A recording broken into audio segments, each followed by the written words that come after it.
Context API हम लोग use कर रहे थे वो भी इस तरह से बहुत ज़्यादा डिफ़िकल्ट हो जाता है मैनेज करना, अगर बहुत लेंदी कोड ऐसे आया तो इसको सॉल्व करने का भी हमारे पास एक तरीका है जिसमें हम लोग यूज़ कॉन्टेक्स्ट हुक का यूज़ कर सकते हैं। तो यूज़ कॉन्टेक्स्ट हुक का यूज़ करना कोई बहुत ज़्यादा डिफ़िकल्ट नहीं है, ये इजी है। पहला हम लोगों को क्रिएट कॉन्टेक्स्ट वाला पार्ट सेम रहेगा, यहाँ पे कुछ भी चेंज नहीं करना है। बट जब यहाँ हम लोग रेंडर करवा रहे हैं ना डेटा को, तो इस जगह पे ये लॉन्ग बहुत ज़्यादा बड़ा कोड हो जा रहा था, बहुत ज़्यादा मैसी था।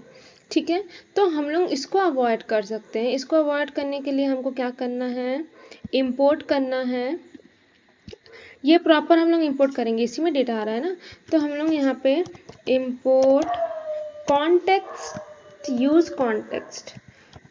context hook from React done।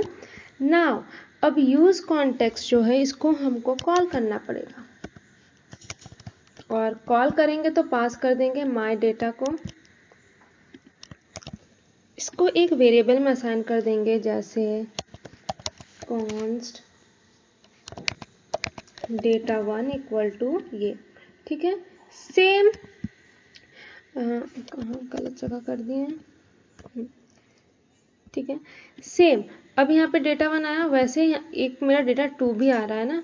सो इसके लिए हम अगेन करेंगे यूज कॉन्टेक्स्ट हुक को कॉल, यहाँ पे पैरामीटर में भेज देंगे माई डेटा 2 एंड इसको असाइन कर देंगे एक वेरिएबल में const data 2 equal to this. Done. अब ये जो है ना, ये मेरा अभी इसमें मेरा क्या आ रहा है, इससे ऑब्जेक्ट आ रहा है, माई डेटा ऑब्जेक्ट जो है वो इसमें आ रहा है। अब मेरा को इसको लिखने का कोई भी ज़रूरत नहीं है, ये कुछ ज़रूरत नहीं है, हम इसको यहाँ से सिंपली डिलीट कर देते हैं। और अब ये मेरा एक ऑब्जेक्ट है, ये मेरा एक ऑब्जेक्ट है, ये यूज़र ऑब्जेक्ट है, यूज़र 2 ऑब्जेक्ट है। तो यहाँ पे हम h1 के अंदर में लिखते हैं data1, पहले यहाँ पे एक्सप्रेशन data1 डॉट नेम था मेरा, यहाँ पे नेम एज सिटी ये जो है, ठीक है, ये जो आ रहा है मेरा नेम। ठीक है, और सेम हम इसमें देखते हैं कि डेटा 2 से क्या आ रहा है, सेव। ठीक है, इट्स रनिंग या इट इज नाउ। हम रिफ्रेश किए, यहाँ पे जॉन एंड रानी जो नेम था वो आ रहा है, न्यू ईयर के यहाँ से आ रहा है। So if I comment it, चला गया। अब यहाँ पे प्रॉपर दिख रहा है, तो ये कितना सिंपल तरीका हुआ। यहाँ पे ये एरर इसलिए आ रहा है क्योंकि मेरा एक एक्सटेंशन है, अगर हम उस वेरिएबल को यूज़ नहीं करें तो वो मेरे को एक काइंड ऑफ एरर देगा, ES लिंटिंग का। सो यहाँ पे अब ये कितना बड़ा वाला उस कोड को थोड़ा सा कम कर दिया और बहुत इजी कर दिया। सो ये हम चाहे तो यहाँ से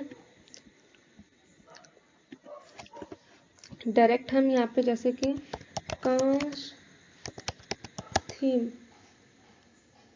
इक्वल टू रेड, ठीक है, इसको भी भेज सकते हैं।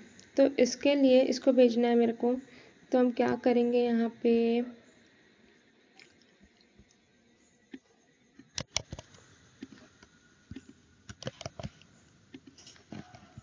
3 बना लिए, माई डेटा 3 को यहाँ से एक्सपोर्ट कर दिए।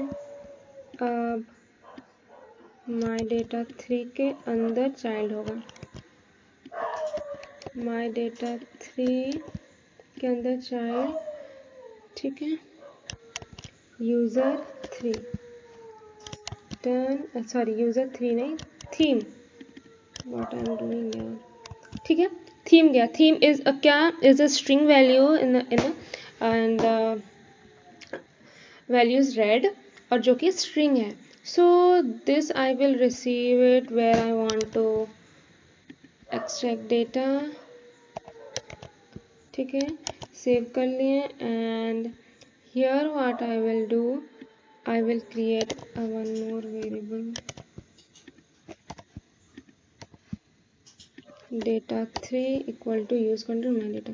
सो हम data3 को यहाँ प्रिंट कर देंगे। data3 ऑब्जेक्ट नहीं है, it's a string only. So I am just writing it here, my theme is in this color. Okay, h2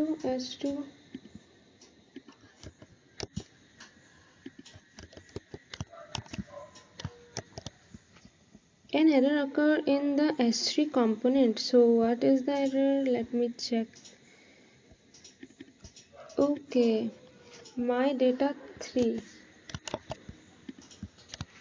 refreshing it. Okay, is in, यहाँ पे स्पेस नहीं है, सेव, रिफ्रेश। ठीक है, ये रेड जो कलर था वो रेड यहाँ पे दिख रहा है। सो ये इस तरह से हम लोग कॉन्टेक्स्ट एपीआई को अवॉइड करके यूज कॉन्टेक्स्ट हुक के मदद से कर सकते हैं। ठीक है।